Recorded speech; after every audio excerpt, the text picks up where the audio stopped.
back in New York with 9/11 ceremonies.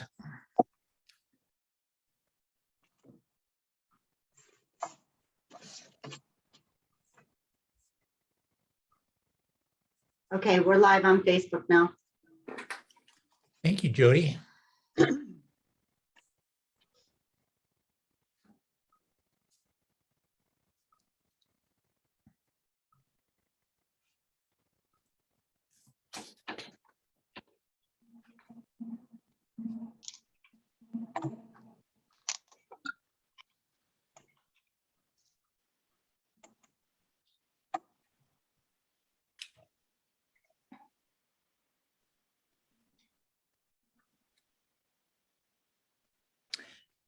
It's now 5:30. We do have a quorum, but I'd like to wait just another minute to see if we can bring in Councilmember Schaefer. I don't see Councilmember Hoag either. Is she attending tonight? She is. She contacted me and let me know she will be a few minutes late to our meeting, but she will be joining us.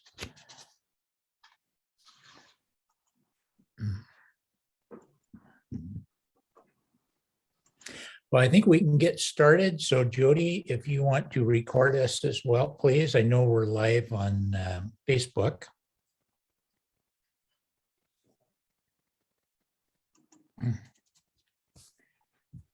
Well, good evening, everyone. My name is Mike Remington, City Council Member, Mayor Pro Tem with City of Duval. You're joining us on September 7th. It's now 5:31 for our Committee of the Whole. This evening, we have 3 key items on our agenda. First is the Personnel Manual, Lexipol. That update will be with City Administrator Ryan Cotton. We have the Toll Walden Phase 3 Final Plat update. That will be from Director Liniszewski. And Laura Thomas, I don't think will be able to join us this evening. And finally, we have Riverview School District Capital Facilities Plan. Look forward to hearing about their plan. So with that, we'll get started. Does any council members have anything for good of the order this evening? Councilmember L'Engle. Yeah, I just wanted to comment that when I was reading the New York Times on Sunday, there was a very interesting article by 2 individuals with the ACLU. They're, at high national level. And it was an interesting article about why the ACLU supports a vaccine mandate. It was very, logically and historically well presented. And so if anybody is interested, it's worth a quick search and see if you can find the article. But it also had a reference that Mayor Pro Tem Remington mentioned one time about the 75+ year history of the court supporting mandatory vaccinations. So they referenced that. But I think the fact the ACLU came out with this kind of a logical piece was quite interesting.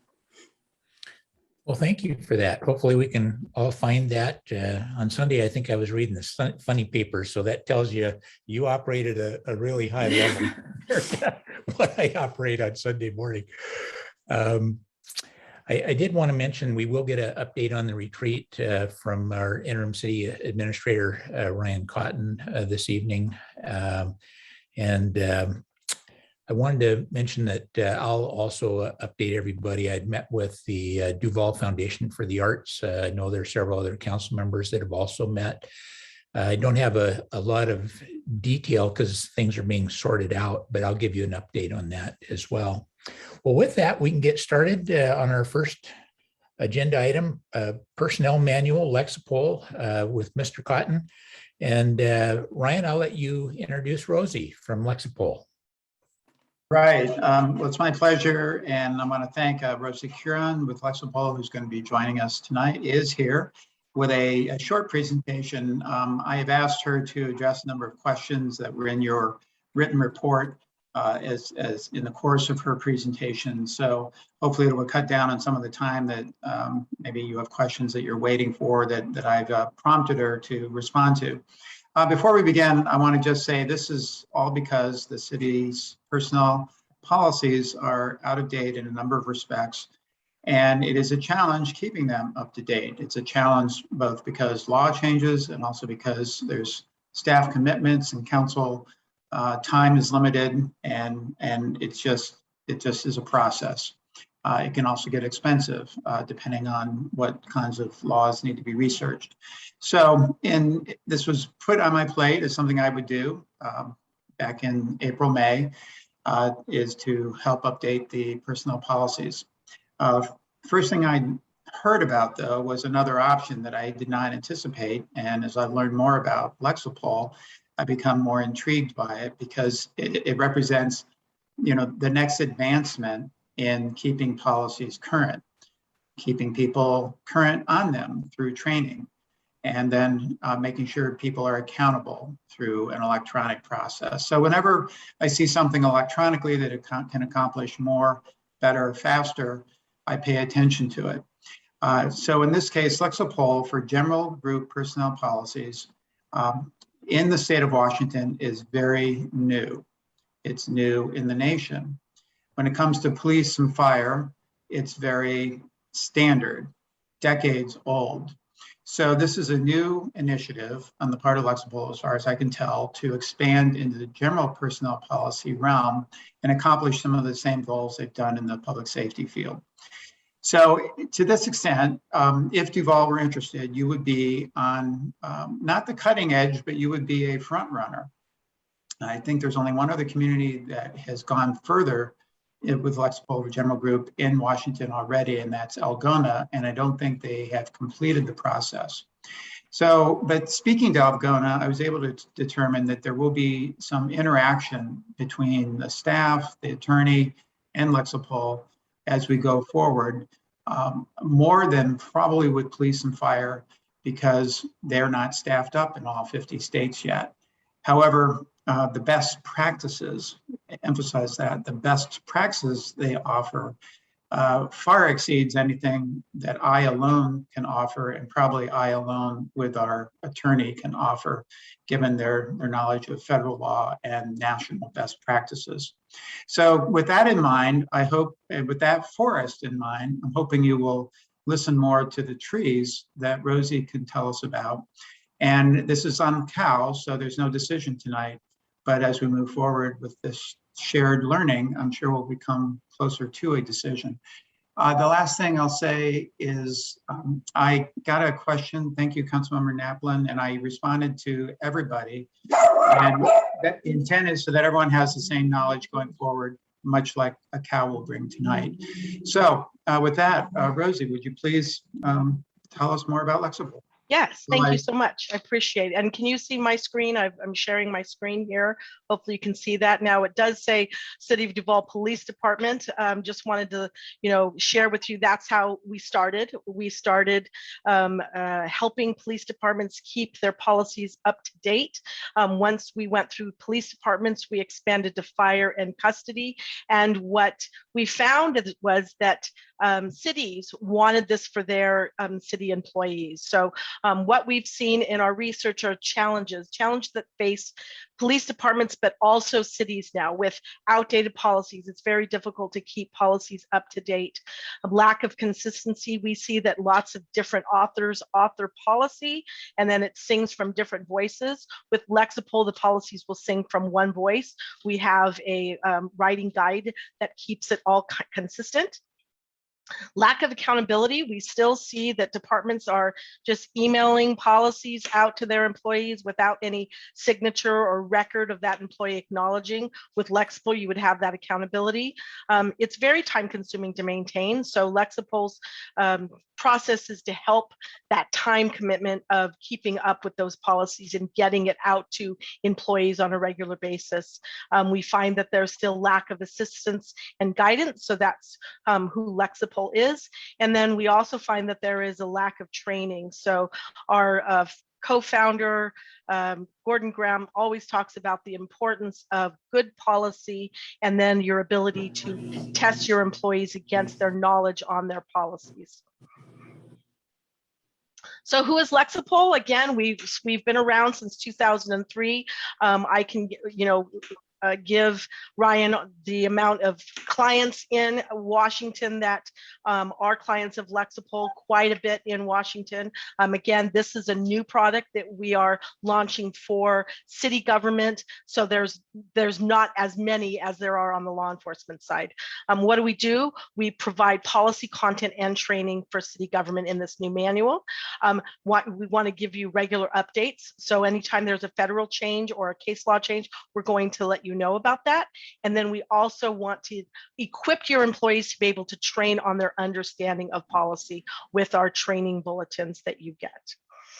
Gordon Graham is our co-founder, and again, when you look at a tragedy or what we call that X, that moment in time when something goes wrong, oftentimes you have this lack of good policy and lack of good training. So that's really what Lexipol wants to do. We have a department of attorneys that research and they work with subject matter experts in regards to any best practices. And again, we want to give you those policies and give you the ability to update those policies and customize them for your city. So they are customizable that you can add to them.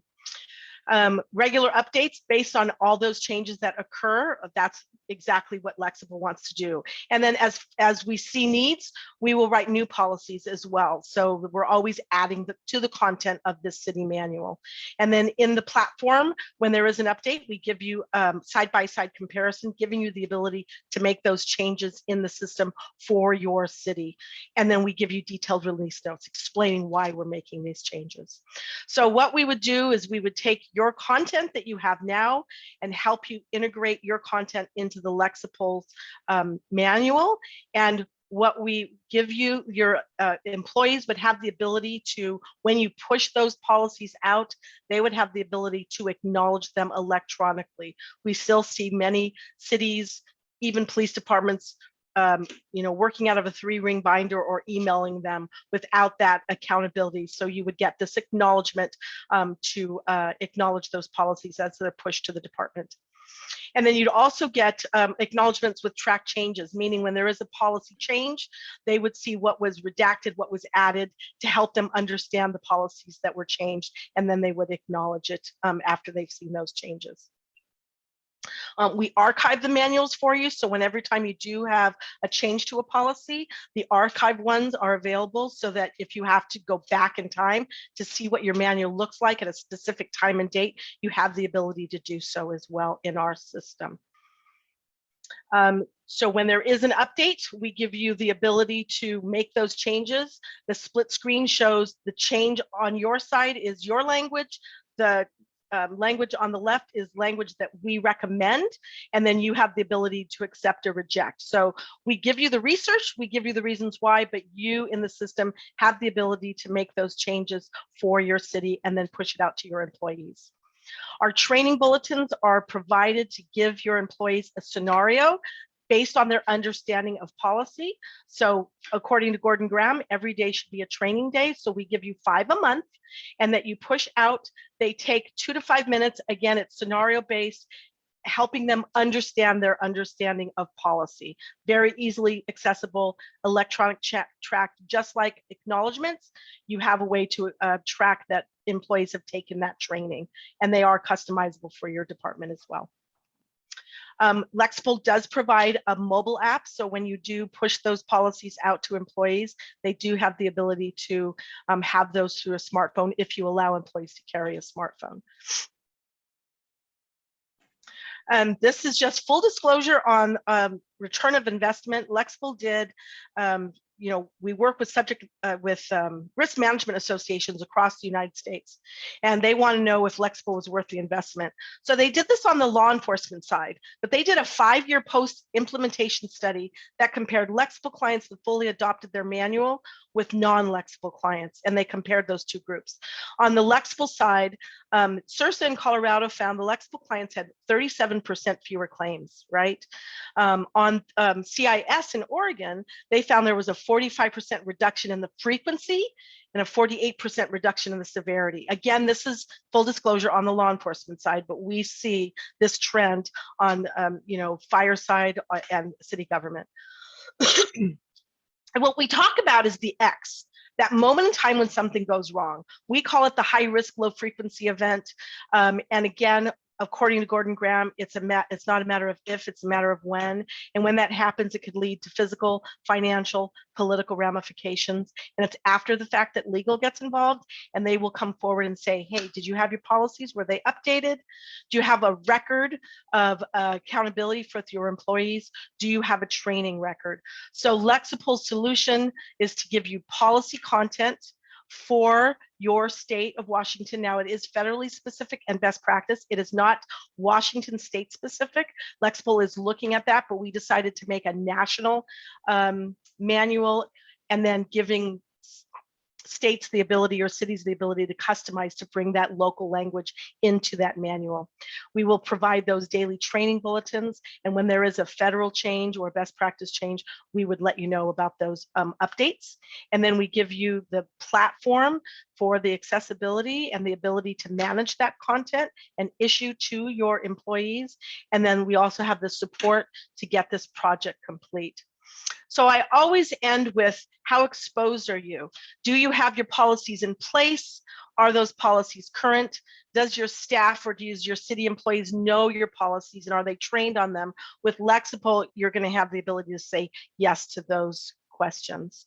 So that is basically, without going into the system, basically the information for this government manual. So at that point, any questions I can answer for you.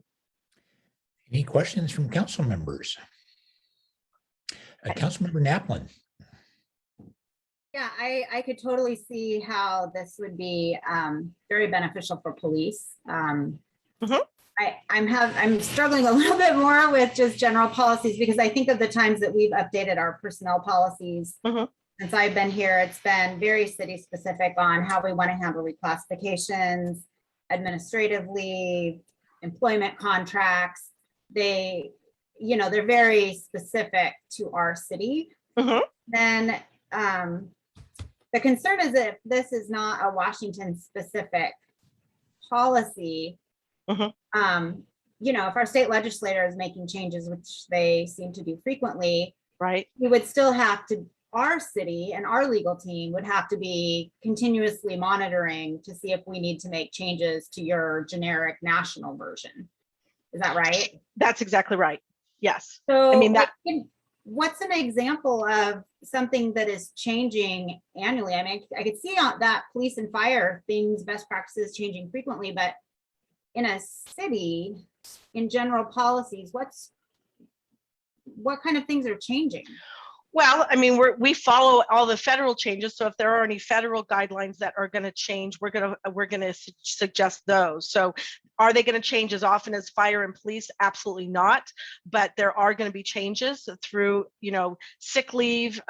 You have a mandatory lactation break. I mean, people don't know that that's policy. So these policies that are federally mandated as well, we're going to follow those and give you changes to those. But yes, any of the local city stuff, you are going to be having to make those changes, but it also gives you that platform and the ability to make those changes and then track changes, have a workflow so that you can push those out to your employees. Okay. So it gives you that system to, it's almost like having this draft manual that you have in a system, giving you the ability to customize it to your city, but then have the ability to send those out to your employees and have that accountability. I think that's the biggest issue, is this lack of accountability on the city level. Yeah, I'm just thinking a lot of the changes we make to our personnel policy are really directing the administration potentially on delegating council authority or different things like that. So I'm just, anyway, I appreciate your presentation. I'm still contemplating. Okay, that's fair. I think there was another hand up. Councilmember Schaefer, and then Councilmember Lingle. Okay, first, thanks, Rosie, for the presentation. Nice overview. Appreciate that. Mhm. Can you tell us how many cities nationally, excluding of course, police and fire, that you're serving right now? Yeah, I can get that for you. I had a report that I had to ask today, so I haven't got that, but I'd be more than happy in the follow-up to send that to you. But we do have them all across the United States. I think, City of Sandusky in Ohio did a case study that showed how this really helped their city. I'll be more than happy to send that case study as well, but get that for you. Absolutely. Okay, good. And along with that, if you could include the length of time they've actually subscribed to Lexipol, that would be excellent. Sure, absolutely, no Thank you. problem. That's easy to do. Councilmember Lingle. Okay, hopefully I will phrase this correctly. Mhm. Since a policy recommendation is sent into your system to a city Mhm. and they accept or reject it, how would a city council know what that policy change entailed? And how would our opportunity to look at alternatives around that policy be managed with Lexipol? So in the system, you have the ability to show what changed. So you have, that basic manual that Lexipol will provide for you. And what we do on the implementation is we take that basic manual in yours and we do what we call a color-coded cross-reference showing you where you have language that Lexipol also has in our manual, and then any language that needs to be integrated and added to it. And then we're going to customize it and integrate it. From that point on, you have the ability to see those changes. So we have historical documents that show what the manual was at the onset and then what changes occurred from there. So we give you the research and we give you the suggestions, but you're not forced to have to take our language. You have the ability to customize it to bring that language into yours. And then it shows those track changes if you need to see the history of that policy. Would a council then somehow be in that loop to see that you proposed a change? Yeah, if you wanted to. We basically have administration rights. And so if you wanted to be part of that administrative rights, you have the ability to do that. So levels of administrators in the system, the highest level would be someone that could amend a policy and then issue to the city. Below that would be an author, someone that can make those changes, but not have the authorization to push it out to the city. And then you also have individuals, what we call analysts, that can run reports, right? Running a report on acknowledging policy or running a report on the training. So you could have more than one in any of those areas. So oftentimes they might have, a legal representative that can be part of that group. Thank you. That works great. Yeah, and when there are changes to the policy, you have the ability to create a PDF that shows those track changes, and then that can be emailed to whoever has that workflow that can, give the okay for that policy to be issued out. So our system creates that, so you'll be able to see what was redacted, what was added before it is put into approval to be pushed out to the employees. Perfect. Great. Thanks. Absolutely. Councilmember Hoag. I really don't have a question. It seems like a lot of the questions have been answered. I appreciate the presentation. I also feel similar to Councilmember Napland in that I guess I thought as I was reading through it that there would be Washington state law and I would think there would be a lot more value to us in having that ability because it changes so much more frequently for a small Absolutely agree town. with you. Absolutely agree with you. Yeah, that's something that we're fighting with upper management. I think that they saw this national, and all of us, in California and Washington, I have both of those states. I'm barking up the ladder saying this should be state specific. So they're listening, but the more clients that we get that kind of also have that same recommendation, we're pushing for that, absolutely, especially because your police and fire get it, right? They get that state specific. So we're definitely fighting for that. I absolutely agree with you, but it does give that starting point and that accountability that is so needed in city government.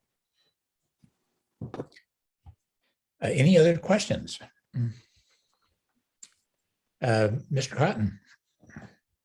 I just wanted to address some of what was asked about with Councilmember Lengyel. The actual, I've talked about this with our city attorney. Initially, anything that Lexipol recommended, of course, would not be adopted until and if the council was part of it.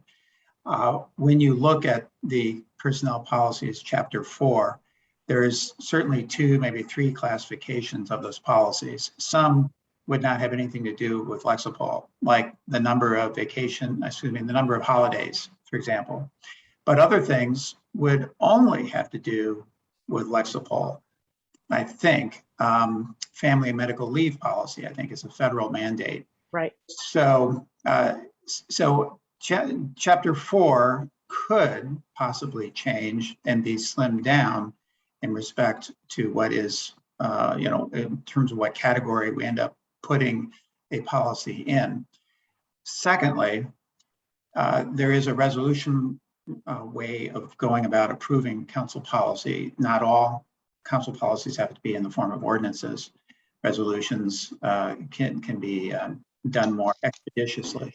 So there would be some process as yet to be determined as to how council would be part of that, either in advance of or after the fact as a ratifying measure, but it wouldn't be, it wouldn't be approved until ratified kind of thing. So that would remain to be determined by you, by the city attorney, and in further discussions. The last thing I want to point out is this is not a money saver.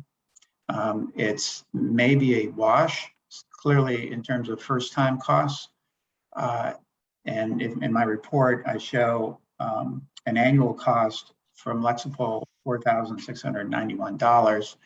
If we were to keep our personnel policies always current, we'd probably be spending about $7,000 a year in legal fees. So that's almost twice as much. The reality is we don't always keep them current. So there will be an added expense, but if we were truly apples to apples, it's probably a savings. What I'm trying to say is there's benefits here in terms of where the world is going to get on board and make it work for Duval. Is everything going to crash if we don't do this? Not at all. But we do need to spend some significant time and resources, either mine or the future city administrators and the attorney, to make happen what you need to have happen. So I do close with just a quick question. Rosie, the $4,691 annual cost, is how long is that good for? Does that change incrementally year after year, or can it be locked in for a period of time? It depends on the contract. Usually we have a 2 to 3% increase year after year for inflation. But there have been some cities that said, hey, a 3-year contract. So, that is negotiable, if you will. All right. Well, thank you. Rosie, really appreciate your being here. I just wanted to follow up on a couple of things. Sure. Is the cost the same for every city, or do you look at population size? We look at population, the number of employees that, and we don't count everybody, like reserve, you're not going to count. And I always try to give you the best price. If you're close to a bandwidth that goes lower, we'll do that for you. So, but there is smaller departments pay smaller amounts. As you get bigger cities would pay a larger amount.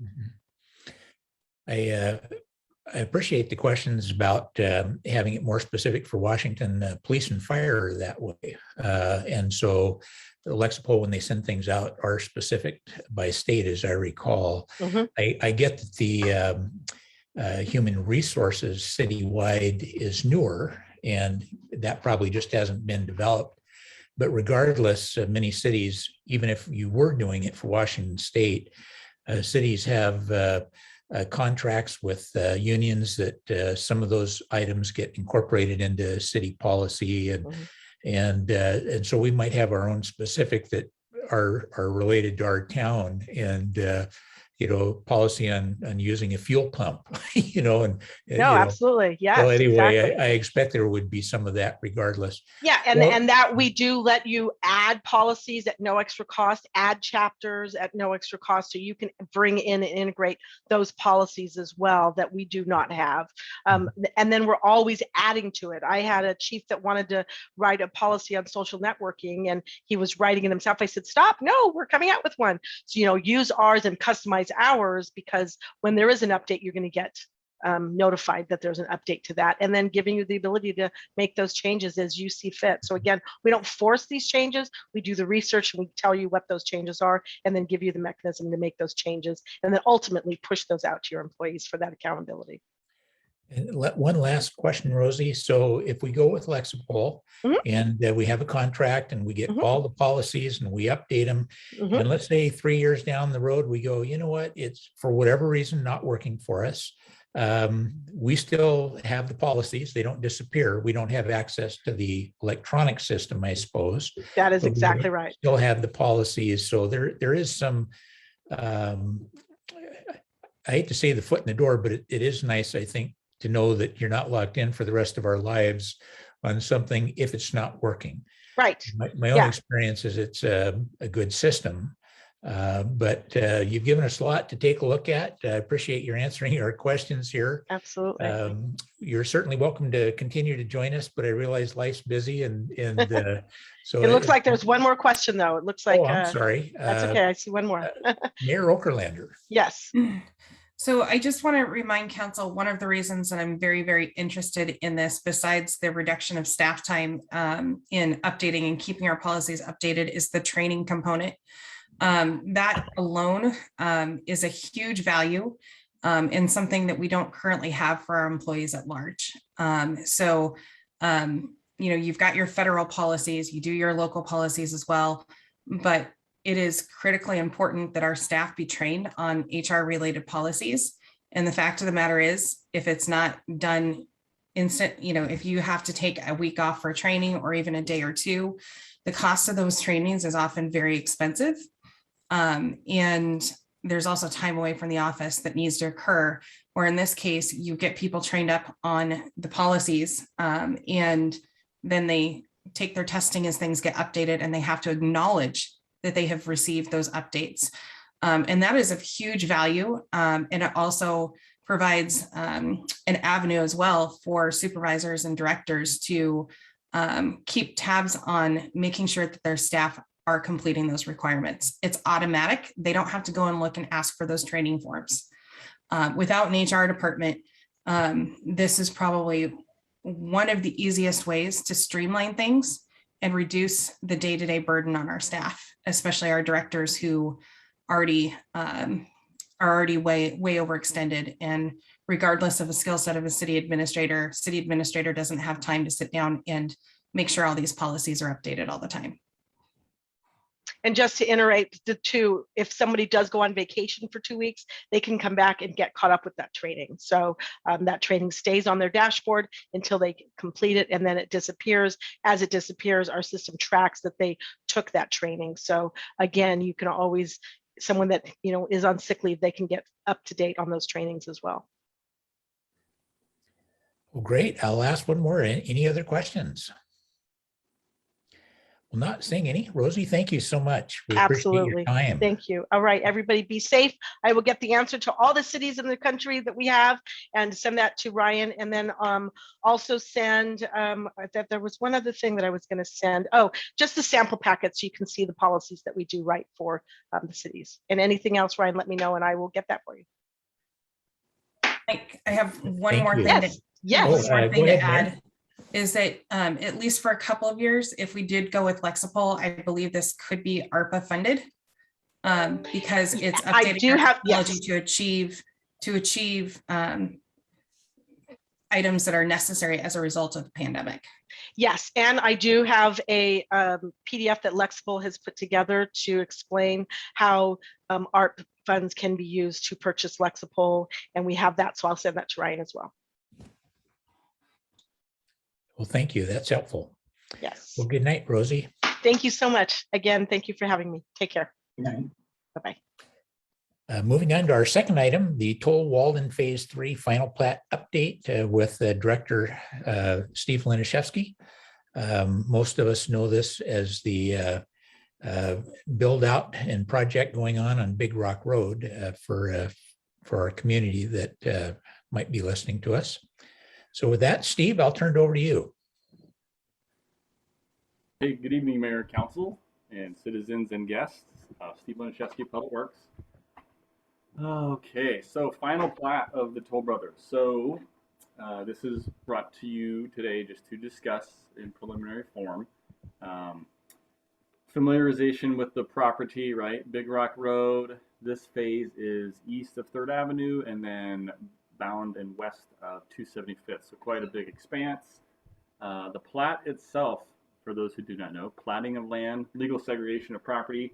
There's an entitlement phase, which we call preliminary plat.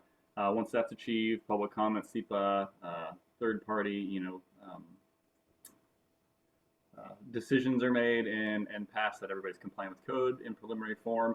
We then move into engineering approvals, which the engineering approvals are construction drawings, planning review of everything pertaining to the plan set, as well as street trees, wetland impacts, all the mitigations necessary on-site and off that are required of the hearing examiner's decision.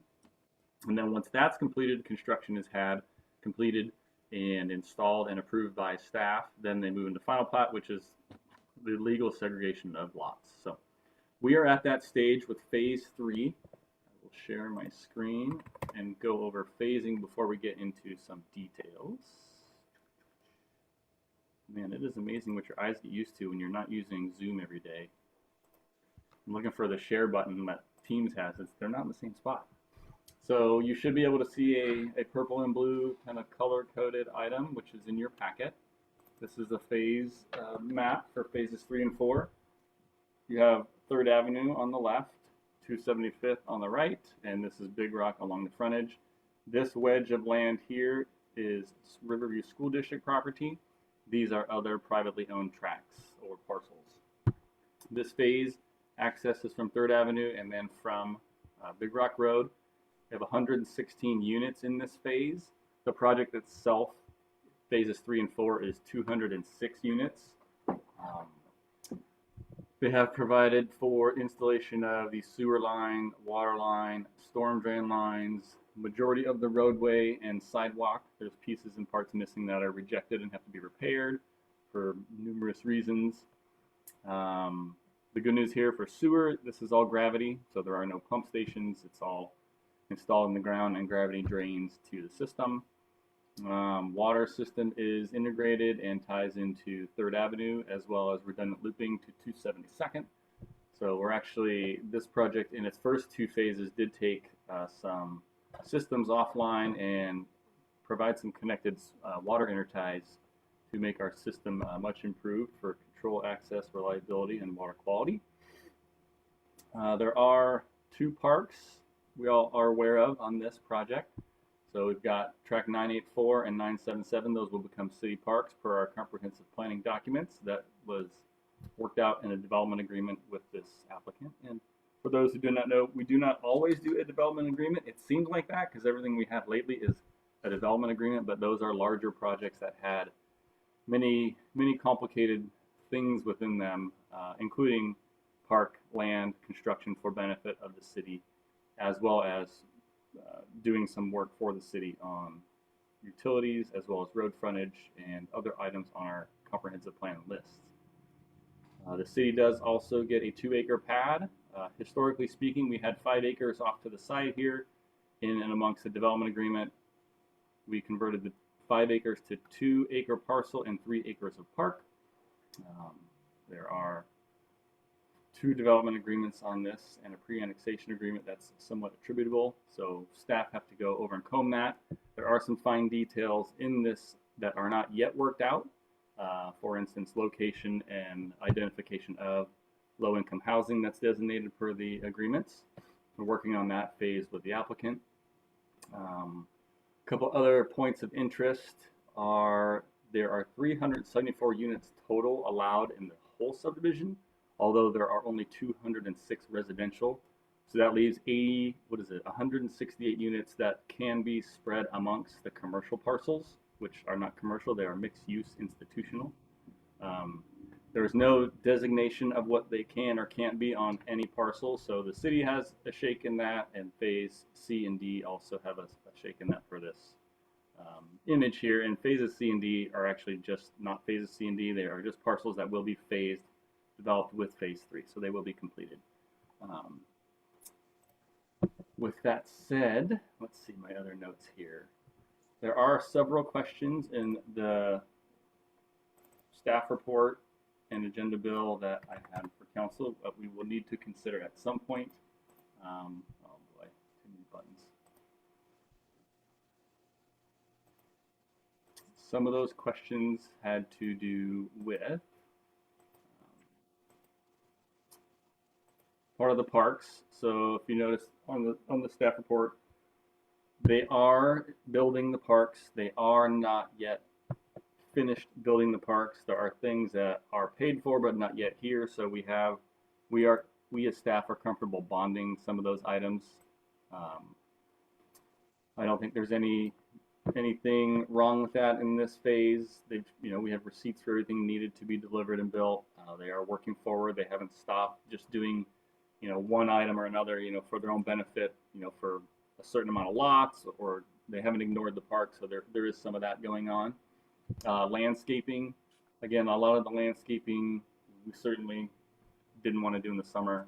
We staff support deferring some of that, not only for winter installation, fall installation survivability, but some of the opportunity for them to get some of the materials has been some of their problem as well. So they are moving forward. Again, staff planning involved completely supports some of that work. I mentioned affordable housing. We will work on that, so I wouldn't sweat much on that at this point. We're trying to make sure they clearly designate where the lots are, and it's understandable for all involved, including new homeowners, as well as people in the future who are repurchasing homeowners. And there was a grading easement that they put on the preliminary plan. I think I tried to highlight. So they were interested in allowing a grading easement on the park, which is in a landscape area, not a hardscape area. I'm not for or against. I just need to bring it to everybody's attention as it is, council. Oh boy, sorry about that. Council designates land actions. That's not necessarily, like I said, for me, but it is for us to bring to your attention. So I believe they're asking for a 15-foot construction easement. It can be given later. It can be asked for later if it's needed. A question I had today was, maybe why? Constructability, if there is a building that's 10 feet away or 20 feet away that may have a foundation that's 20 feet down, it is always safest to have a one-to-one slope back instead of forming up and shoring and whatnot. So I'm not opposed to it. They would always have to reestablish whatever they did if they needed that space, but it could also be done at a later date. So again, I'm not diametrically opposed to that. I can support it either way. I think they would understand either way. And at some point, if they needed space, we'd have to come back to council and ask for an easement. So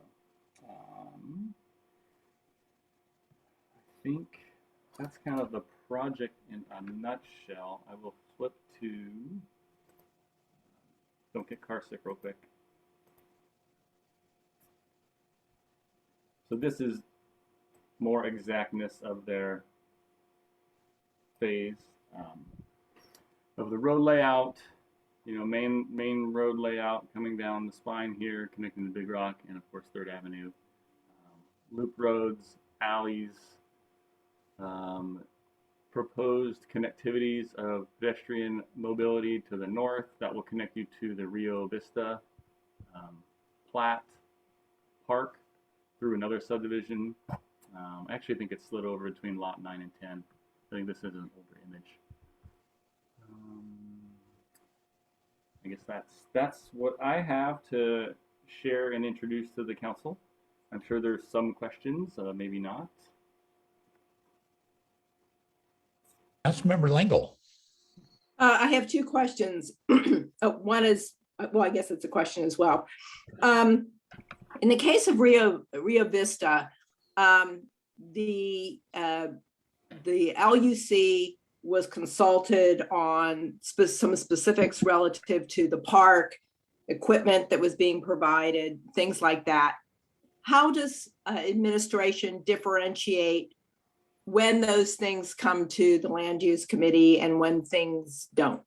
Because this is just not a criticism or anything like that. I'm just trying to understand when things come or they don't, literally. Yeah, so I know Laura has been involved with Rio Vista and the land use committee relative to that park because it wasn't approved. So this went through its own public process prior, and I would probably guess, and the mayor might help me out, I don't think we had committees at that time when maybe the park went through. And I know there's planning commission, and I know others on this screen were involved with some of that action. So I would say committee-wise, I guess when it's introduced and it's got to go through some committee, that would be a standard, whether it went through Public Works or land use. I don't know, whatever was available and appropriate. It doesn't seem to bother me none. But yeah, that might be it, Councilmember Langle, but I could double check with Laura. Oh, no, I think actually you answered the question. I mean, it seems to me that when we work on council procedures, we can do a little bit of work there so that it's clear both to administration and to the committees when we should get involved in something or when we shouldn't. So I appreciate your answer. The second one, comment, just kind of want to hear your thoughts. One of the things I noticed when I looked at the 2006 annexation policy, which of course is still current and on the books and in my view, horribly out of date. You are correct when you say that development agreements are not always required. In this case, there was a development agreement, so that's probably a good thing as things have played out. But it really is important to note that with big projects that involve an annexation, which can have a very big impact on the city in terms of everything from staff workflow to market absorption, we do not require, as a council, development agreements. What the old annexation policy says is that we may require them. So I don't know. My question, I guess, to you is, how do you see the advantage then from an implementation standpoint of us requiring development agreements? That's a philosophical question, but I'll answer it anyway. Well, we appreciate we hired you because you are valuable on many fronts. Well, thank you. We have standards, we have checklists. So I think getting through a final plot on any piece of property is certainly doable. Some development agreements can be helpful. They just basically give more check boxes to check off and work through. This one was certainly not without its complications. It's old. It's changed hands. We've changed staff. We've changed council 3+ times over. So, you know, the bigger the project, I think the DA is very helpful because of the way it's deployed over so much time. It's complicated. It's a lot of land. I can't remember what the number was. I think it's in the agenda bill or staff report. The total acreage is pretty overwhelming for any project in the city limits of Duval, right? So it is helpful. I mean, DAs take more time up front, right? Legal costs, time of staff, working through committees or councils. It's a lot of action because you all have to agree to an agreement. That's not ours to agree to, right? So it's a lot of work. Certainly for a smaller project, 50 lots or less, it's very straightforward usually, a couple owners. But I think the other thing too, in general, is Duval has an interesting, you talk about annexations, there are things on this that, you know, some of my staff have never seen that I've run across elsewhere. You know, there's old recordings when this was originally subdivided in the county. You know, the county roads department is supposed to be involved. Well, they're not existing, right? So you have to cross-check quite a few things, make sure legal is involved. We've got old water easements before this was even in the city. So access easements, that we have to extinguish. We're taking and trading land in this too. So we're, yes, getting parks, but we're also getting two acres of parcel. So there's really no pluses and minuses, but certainly when things were exchanged in this with a 5-acre parcel, was very important to put in writing, for them and for the city on what we were getting and our expectations as well as theirs. So. Yeah, I think you made a really important point. When you have large areas that are being developed, and there's likely to be a number of complications. The larger the bit, perhaps as a general statement, the more important it is to require development agreements. Of course, something like that that's in policy can always be waived by council based on administration's recommendation, I would presume. But I really appreciate your opinion because you are doing these things and the value of having those documents. So thank you. Other questions, council? I know Misha's sitting here, and I was reading one of the clauses today because the question came up on implementation timeframes. The applicant has to build a commercial parcel within 1 year of C of O of a college building, which of course the Lake Washington Technical College was involved way back, and now it's River School District. But just funny bits and pieces of history knitted into this that are, you never knew what happened. You're like, what is that there for? So yeah, lots of detail. Thank you, Steve. Councilmember Naplin. Thanks. Steve, you mentioned, or Director Laniszewski, you mentioned something about putting in a bonding on the incomplete park. Yeah, well, both parks. Do you put a deadline on that? And then what are the consequences if they don't meet it? So I normally the bond itself is costly. The longer you have it, the more it costs you. So you want to get out from under it. It's just like insurance. If you don't need it, you don't want to pay for it. You don't want to pay for it, right? So I don't know if that's normal in this case because the project's so large. They can bond or do fee or assignment of savings. So they could just put their own money in the bank. Mm-hmm. And then it's the same as a bond. And then we have access to an assignment of savings. So we say bonding routinely, but when you get into bigger entities, sometimes they will do an assignment of savings. So they're getting their interest. It's in a bank account. It's not all that detrimental to them. But I think to get to the point of your question, these parks are pretty key to their subdivision. They know they are key to the city. We have told them we want them done ASAP. So I'm not hesitant that they're gonna put us off or make us feel good just by filling us full of hot air. I think they're moving forward to the best of their abilities. Labor is hard to get. Pieces and parts are hard to get. I do empathize with that. They have ordered things that they need to order. They have installed what they have. So they're moving forward. I'm not too concerned with any sort of deadline. But no, the bond itself, if they expire, there's no recourse other than us making sure that we either call the bond, like, hey, if you can't get it done in 6 months, we'll get it done ourselves, which we don't want to do. And they don't want that done either because then it goes against their ratings and it's kind of like a credit score. The worse credit you have, the higher your bonds cost when you do get them. So I'm not sure if I directly answered your question, but I don't have a lot of concern that they're going to disappear. It is an amenity to their community as well. And I know that's kind of a little bit of lip service unintentionally because you can sell a house without trying nowadays. I mean, that's right. It doesn't need to have a shiny park nearby to be a hot seller, but it is not going to hurt. So okay, it's important. I think what's hard for me is this 5 acres of our unencumbered land has been wrapped up in this project for a ridiculous amount of time. And I think our community is excited to finally get that land back in a usable fashion. It's a little disappointing that 2 acres of it is encumbered by a stormwater pond. Well, underground storage pond. So I don't know what you'd want to vault. So it's just the sooner we can get this back into public use, I would like to see that. Yeah, and on your pond, I know your access lids. I hope you believe we tried I can't tell you, 15 hours between people casting a solution, trying to get things from overseas, specialty made.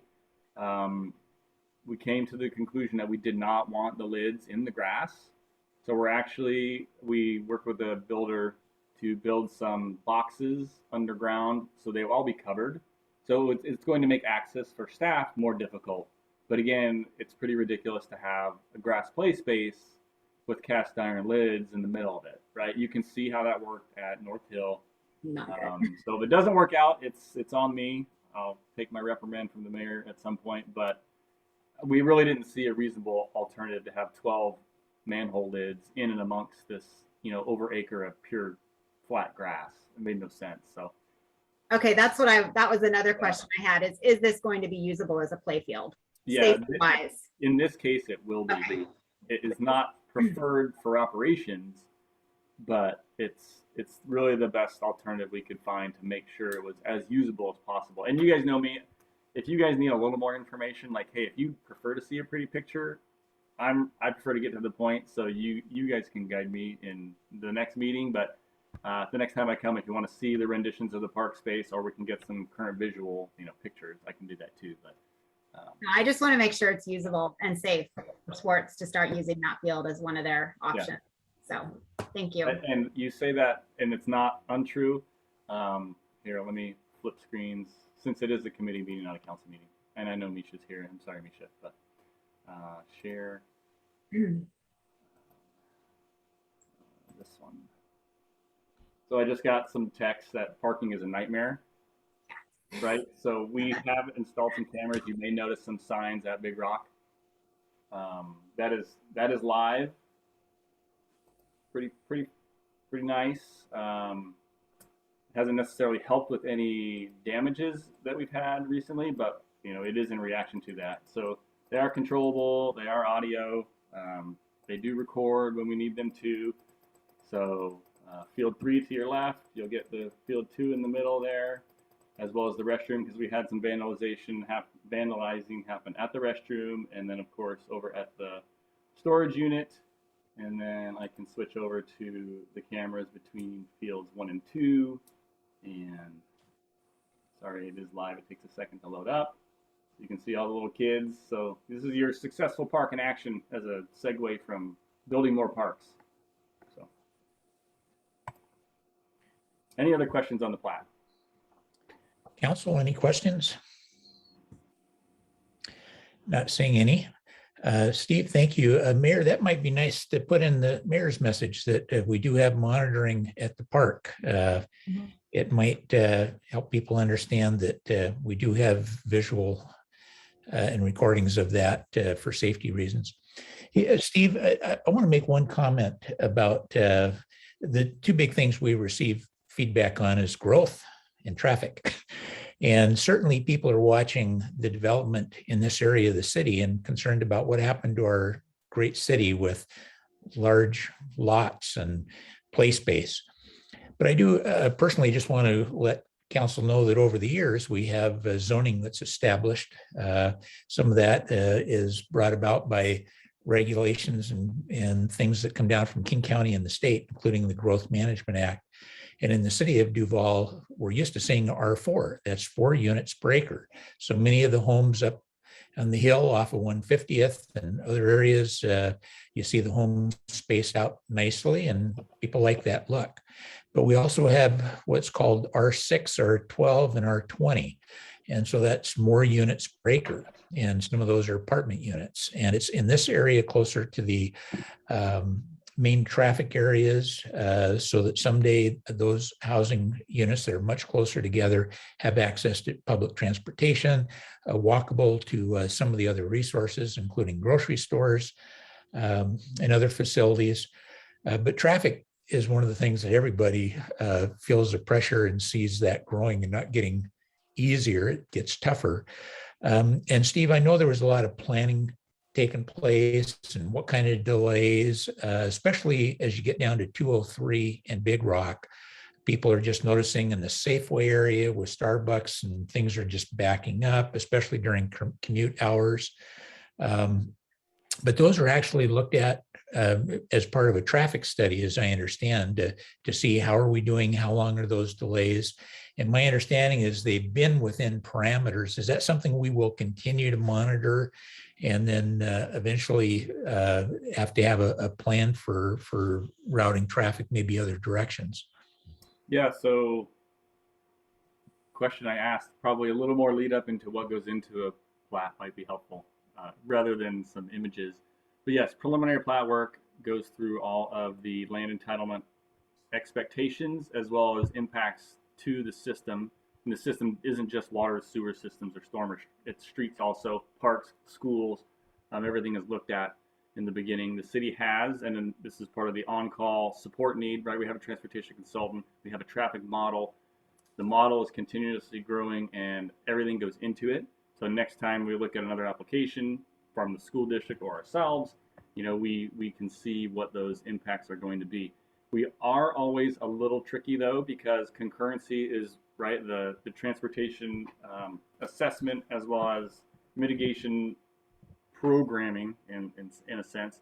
But WashDOT and the laws don't require concurrence, i.e. level of services of D or better, on state routes. So we are always at a little bit of a disadvantage. So we do try to mitigate that to the best of our abilities. We can't force WashDOT to do anything, but of course we can do our best to make sure the levels of services that we set policy-wise as a council that we then enact as staff are set reasonably so, and improvements are required to be met. So there's some new projects coming in on 143rd, for example, which is, you know, one major road over, that are likely to trigger, you know, the signal at 143rd and Main Street, right? And that'll be tricky for everybody, WashDOT included, because they don't like spacing of certain distances, and we're kind of stuck in the middle, like, hey, we got to make sure we mitigate our traffic needs. Well, we don't want to build a road or your intersection within, you know, 400 yards of another one. Well, tough stuff, right? We'll figure it out. So there's a lot that goes on to make sure it all does happen and goes in with their planning. Yeah. And you did a nice, that would have been a better lead in, Councilmember Remington, than a lead out, but thank you for helping me do my job. Well, Steve, thank you. Like you say, those are important questions our community has. Councilmember Schaefer. Yeah, I'm sorry. And Steve, if you know this off the top of your head, or if you don't, you know, you can get back to me later, but approximately how many residences, new residences, are there along the whole Big Rock Road, all phases? So this one has 206, which is 3 and 4, phases 3 and 4. Phases 1 and 2, I'm not trying to stare past you, I'm just looking at my table on the wall.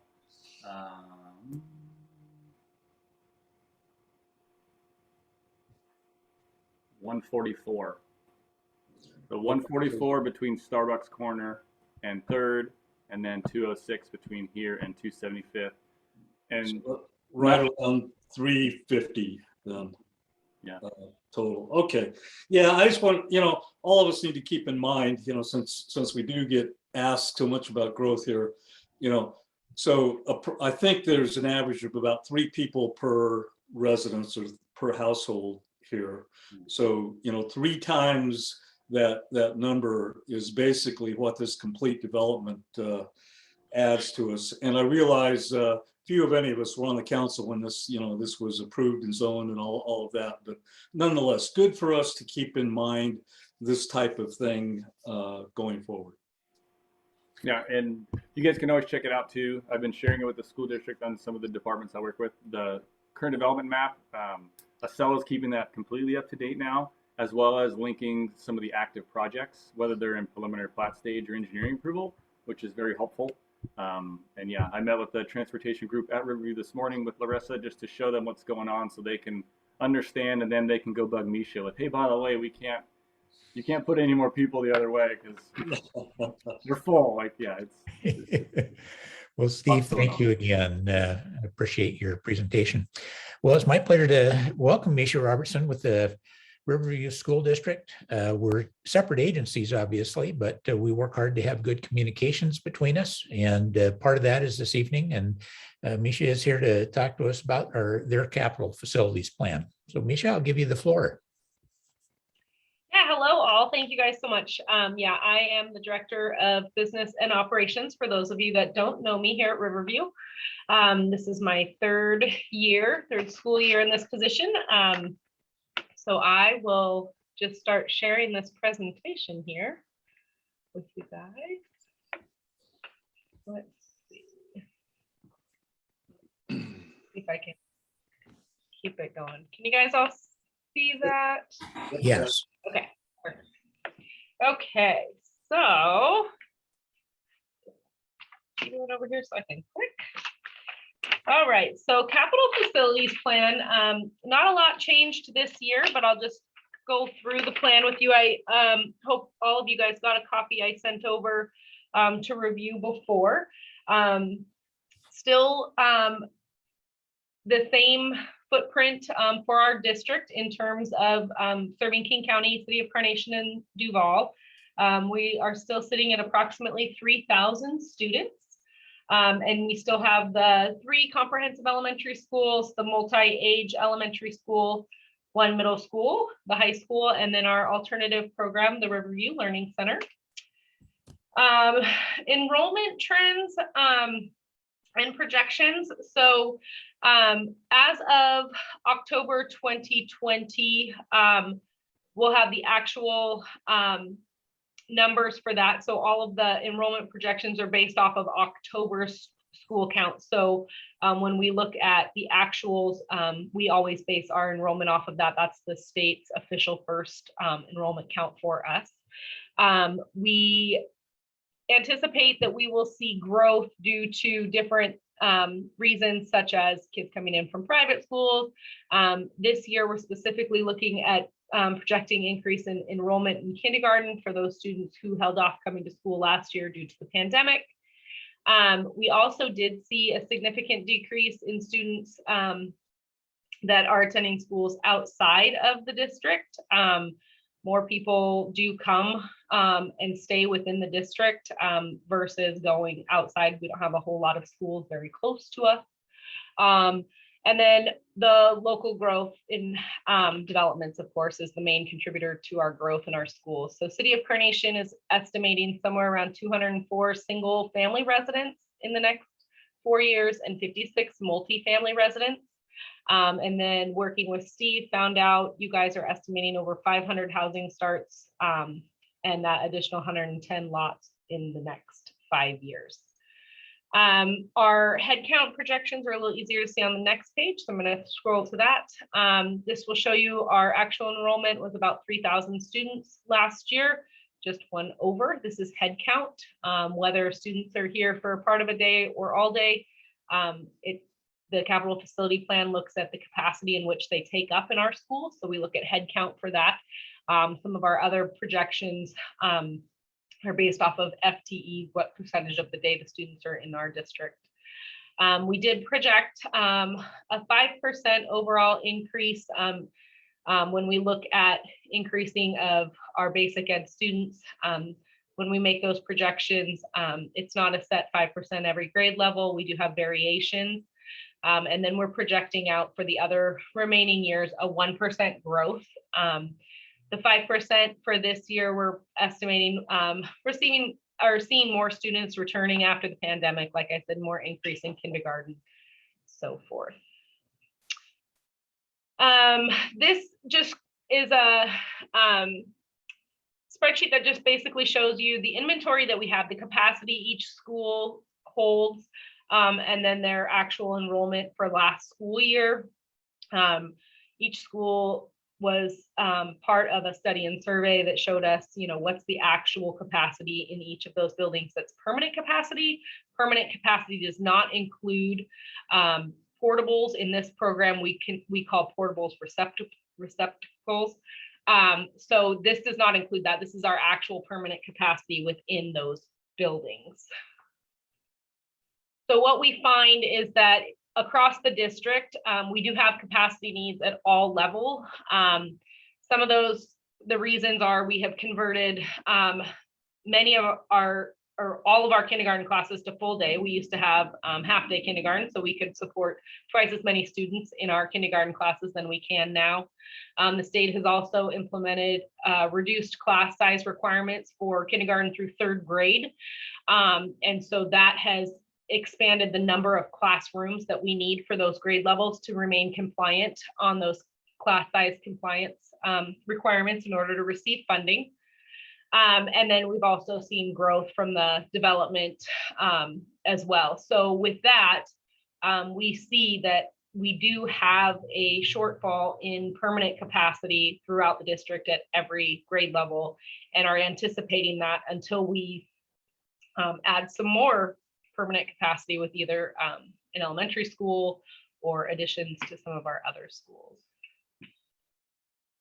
This just breaks it down even further. So this is the kindergarten through 5th grade. So all of our comprehensive elementary schools, and Eagle Rock is not included in here. It is all temporary facilities. The whole Eagle Rock multi-age program is built in portables. And then as well as the parade. Our parade program at the RLC is also included in this. They have an elementary program as well. Middle school is also over capacity in permanent facilities. We were able to do a pretty major demolition there and add more portables. We took down a major building at Tolt and added more space for future growth for portables until we're able to make a more permanent change at that location. And then high school. The high school is one of our most over capacity facilities at this point.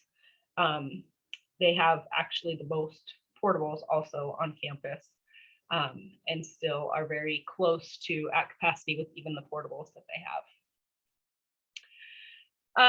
The financing plan. So this will show you, we're required to show that we do have a balance of funding from different sources. So we do have our long-term capital facilities plan over the next 5 years is not solely dependent on these impact fees, but we do have bonds that we are planning to go back out for in the future in the next 5 years, as well as continuing levy funding. We'll be running our levy again in February of 2022 for capital facilities and maintenance as well.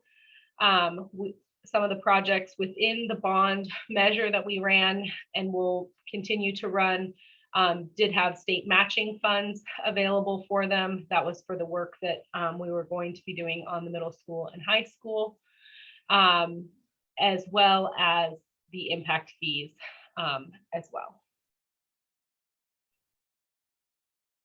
Student generation rates are what we use to calculate for each family, single family dwelling or multifamily unit that is built, what we anticipate to see in terms of students that are generated from those homes and that will be entering into our district, and helps us with the calculation of figuring out how much capacity we're going to need. We in the Carnation Duval area do use a cohort method when we look at student generation rates. And the reason we do that is because we aren't able to obtain our own rates in a very accurate way due to many different reasons. City of Carnation had a moratorium on building for a long period of time, so the history isn't quite there when we look at student generation rates for the City of Carnation. The lack of large amounts of multifamily units in our area, we don't have as many as some of these other areas. So we look at surrounding districts as well as districts that are similar in size when we look at student generation rates. Due to the pandemic, there was very volatile and inaccurate enrollment data from these districts over the last year. So we did actually just use the 2020. So that's not a typo at the top. We did use the same exact generation rates from the year prior because that was what we were advised was the most accurate, because everybody's enrollment numbers were all over the place with the pandemic. And we didn't feel that that would be a very transparent or very accurate year to be changing up enrollment and student generation rates. So that was the reason for using that same data one more year. That was that. We put in all of the anticipated costs for the capital projects and facilities improvements, as well as the addition of portables. We use those student generation rates as well. And that is what helps us to formulate what we anticipate we need to collect in impact fees. This is the second page of the calculation. It takes into consideration the tax payment credit that is applied, and then calculates out what we anticipate we will need to collect from both the city and from the county. So the city of Carnation and the city of Duval, we are suggesting the fee remains the same as last year and is discounted at 25%. And then King County is maintaining the 50% discount at the county level. So what that means for impact fees for the coming year, the fee for the single family dwellings actually increased by $60 per unit for the city of Duval and city of Carnation. So a very insignificant change for the single family. The multifamily unit actually dropped just under $1,000 per unit. And if we go back to this slide, it is mainly in part because the average assessed value of our multifamily units now in our community has almost doubled over last year, creating that tax payment credit to go up significantly over the year before. So that's why there's such a significant change in the multifamily unit. But other than that, most everything else stayed the same, since we use the exact same student generation rates, and we're anticipating very similar cost in terms of projects for the coming year.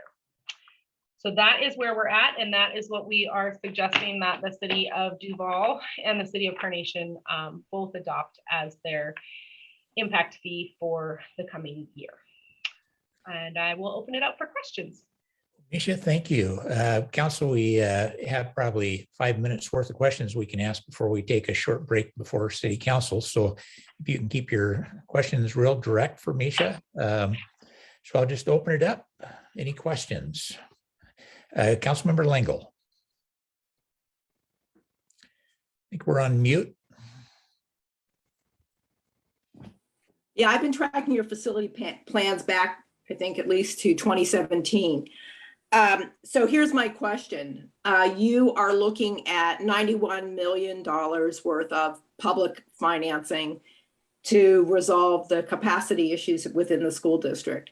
And you don't have to answer this today, but I really would like to hear more concrete information from the school district as far as how they will be coordinating that issuance or request for issuance of public debt with other public debt that is necessary for the city of Duval. We learned earlier this year that we will have issues to consider relative to the water treatment facility. We have a pending need for a new city hall. There are several other things. So I'd like the school district to get back to us with something more concrete at a future COW meeting. Thank you. Councilmember Neplin. Yeah, I was just looking at the numbers on school capacity versus actual enrollment. And I have a kiddo at Stillwater, and it looks like it's the most over its permanent capacity. And when I look at the school boundaries of where all of our development is, it looks like we have about 450 units coming online in the next, like starting now, continuing for the next few years, and it's all Stillwater Elementary. So are you planning on doing any rebalancing? I can't imagine Stillwater taking in even 10 more students. It's You know. Yes, I do. Yeah, there's a kind of a balancing act that we will continue to monitor. So one, continuing to build out those portable placement plans for the case that we don't have the new elementary school built when all the students do arrive at Stillwater, as well as constantly looking at what year do we need to look at rebounding some of the different schools again. We'll do that, as a last possible resort. Anytime we move students from school to school before they're done there, that's disruptive for them, but it's going to possibly be very necessary. So it is something that we will continue to monitor very closely. Okay, yeah, I just thought maybe because you don't like moving students, which I wouldn't want to if I was a parent, if you would be looking at all of the development and realize maybe we should do this so we don't have to move people, because people are just starting to move into these homes. And if it becomes necessary to move them, that would be very disruptive instead of, anyway, that's just my view. It's an awful lot of homes that are just starting to be occupied. People will just be starting to go to a new school and then reboundary. I don't know. Yeah, and there's a lot of different factors as well, because Cherry Valley is one of the most challenging schools as well to try to fit more portables in. So they actually have the least amount of space to actually add any more capacity. So there's really this fine line and balancing act, because it's not as though Cherry Valley could just absorb the whole new development either. So we're really having to kind of assess this as we go. And Stillwater luckily has probably the most space to continue to add portables and things like that, aside from Carnation. So okay, so potentially the solution will be portables at Stillwater. it could be. Okay. It could be for a little while, yes. Okay, But we'll keep watching and monitoring that. But yeah. thank you. Okay, Council, I think we've run out of time here for questions. So if you have other specific questions, we can certainly pass those on to Misha. Misha, I want to thank you. I know the challenges we've had as a city with COVID-19, the pandemic. I can only imagine at the school district with remote learning and now going back to in-person issues with masks, school bus drivers. I just want to thank you personally for, I think you probably have one of those more difficult jobs in the world with the pandemic, as well as taking care of our most precious resource, our children. So thank you. Yes, no problem. Thank you. It's my pleasure. Thank you, Misha. We really appreciate you. Well, Council, that brings us to conclusion of our meeting. I want to give you some time to take a break before Council. So not having any other business before us, we are adjourned, and we will see you at Council at 7 o'clock. Thank you.